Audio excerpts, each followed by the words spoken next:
अच्छा, एक सवाल है जिस पे मैं हमेशा सोचता हूँ। हाँ। क्या सच में जो बिल्कुल विपरीत स्वभाव के लोग होते हैं वो एक दूसरे की तरफ खिंचते हैं? ये तो सदियों पुराना सवाल है। हाँ, मतलब ये सिर्फ फिल्मों में होता है या असलियत में भी? क्योंकि आज हम 2011 की एक ऐसी ही फिल्म तनु वेड्स मनु की कहानी पर बात करने वाले हैं। बिल्कुल।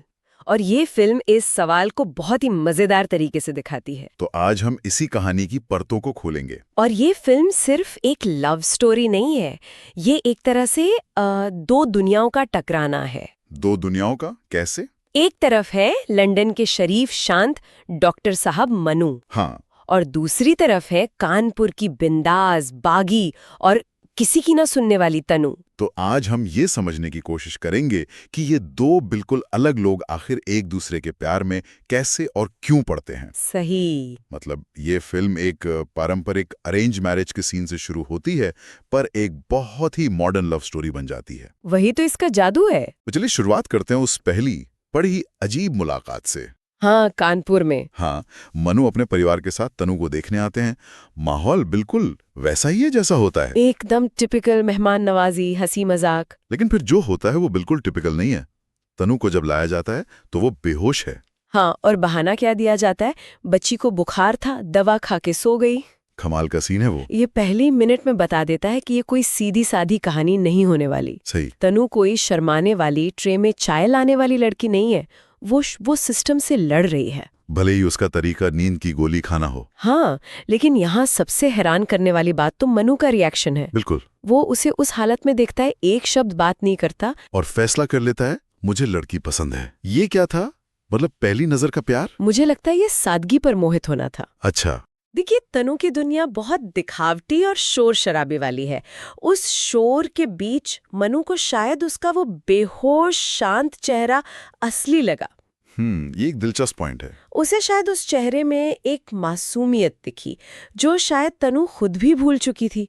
ये दिखाता है कि मनु सतह के नीचे देखने की क्षमता रखता है। और फिर होती है असली मुलाकात, छत पर। जब तनु सिगरेट पीते हुए उसे सीधे सीधे मना कर देती है, मैं किसी और से प्यार करती हूँ, मुझसे शादी मत करो। किसी भी लड़के की ईगो हर्ट हो सकती थी। बिल्कुल। और यही मनु का किरदार कमाल का है। कोई गुस्सा नहीं, कोई ड्रामा नहीं, कुछ भी नहीं। वो सिर्फ उसकी ईमानदारी का सम्मान करता है।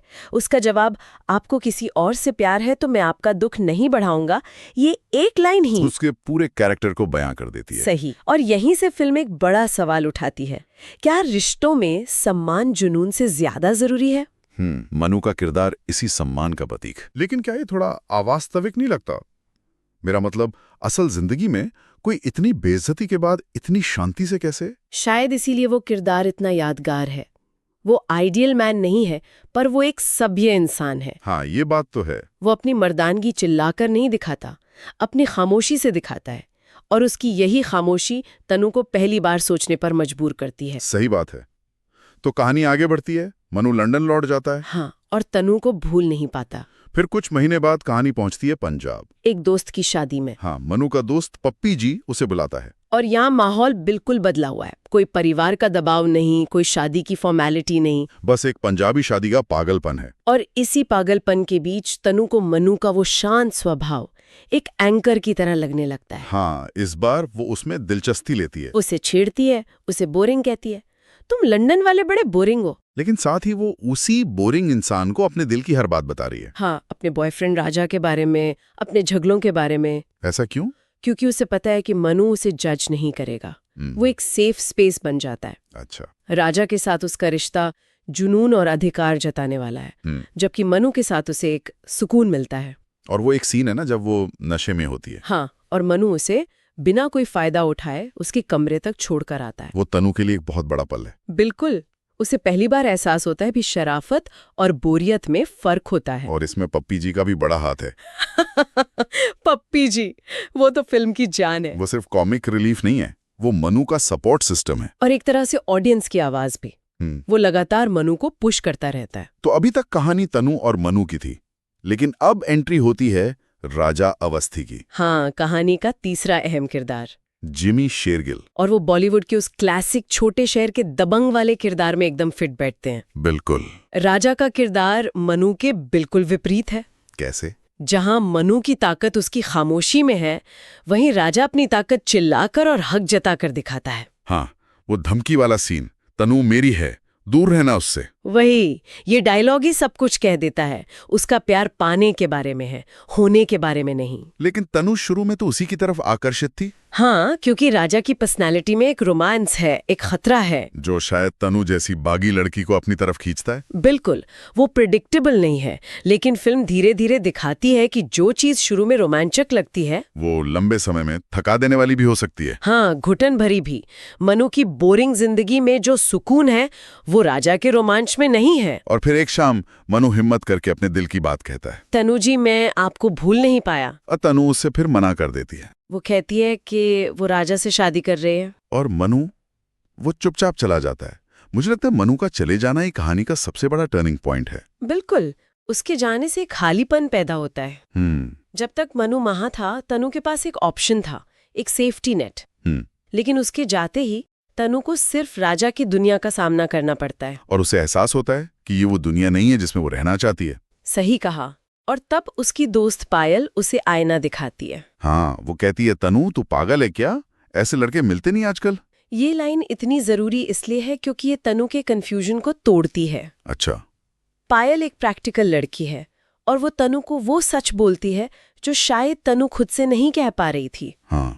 वो उसे एहसास दिलाती है कि उसने सिर्फ एक लड़के को नहीं, बल्कि एक स्थिर और सम्मानजनक भविष्य को खो दिया है। तब तनु को समझ आता है कि उसे राजा का जुनून नहीं, बल्कि मनु का सम्मान चाहिए। इसके बाद तो कहानी बहुत तेजी से क्लाइमैक्स की तरफ बढ़ती है। हाँ, तनु का मनु को ढूंढना, उसके घर जाना, और उधर शादी के मंडप में राजा को मना करना। क्लाइमैक्स में राजा का रिएक्शन भी काफी दिलचस्प है। हाँ, अंत में वो भी एक बड़े दिल वाला किरदार बनकर उभरता है। जब वो कहता है शादी जबरदस्ती नहीं होती, तो वो भी उस टॉक्सिक मर्द की इमेज से बाहर आ जाता है। वो तनु को जाने देता है, जो दिखाता है कि शायद वो भी समझ गया है कि सच्चा प्यार किसी को बांधना नहीं, आजाद करना होता है। और फिर होता है वो शानदार अंत साड़ी गली गाने के साथ, पप्पी जी का डांस। और तनु और मनु आखिर एक हो जाते हैं। तो इस पूरी कहानी को देखकर इसका बड़ा मतलब क्या निकलता है? ये सिर्फ एक लव स्टोरी तो नहीं है। बिल्कुल नहीं। तनु वेड्स मनु अपने समय में एक बहुत ही जरूरी फिल्म थी। क्यों? इसने हमें एक ऐसी हीरोइन दी जो परफेक्ट नहीं थी। तनु कंफ्यूज्ड है, गलतियां करती है, स्वार्थी भी लगती है, लेकिन वो असली है। हाँ, वो अपनी जिंदगी के फैसले खुद लेना चाहती है, भले ही वो फैसले गलत हों। फिल्म उसे ये पूरी आजादी देती है। और हीरो का कॉन्सेप्ट भी तो बदला इसने। बिल्कुल। मतलब हमारा हीरो मारधाड़ नहीं करता, चीखता चिल्लाता नहीं है। वो बस अपनी शराफत और धैर्य से सबका दिल जीत लेता है। वही तो। ये दिखाता है कि खामोश ताकत शोर मचाने वाले गुस्से से कहीं ज्यादा असरदार हो सकती है। एकदम सही। ये फिल्म दिखाती है कि दो बिल्कुल अलग लोग भी साथ आ सकते हैं अगर उनके बीच की नींव सम्मान और समझ पर टिकी हो।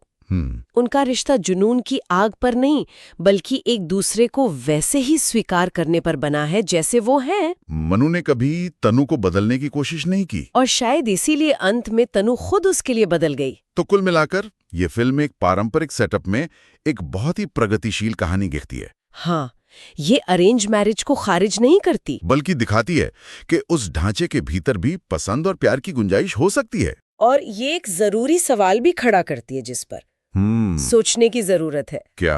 कि लंबे समय के रिश्तों में आखिर ज्यादा क्या मायने रखता है? जुनून का वो रोमांचक तूफान जो शायद वक्त के साथ थम जाए, या फिर आपसी समझ और सम्मान का वो शांत सुकून जो हमेशा साथ रहे? इस फिल्म ने तो अपना जवाब दे दिया। बिल्कुल।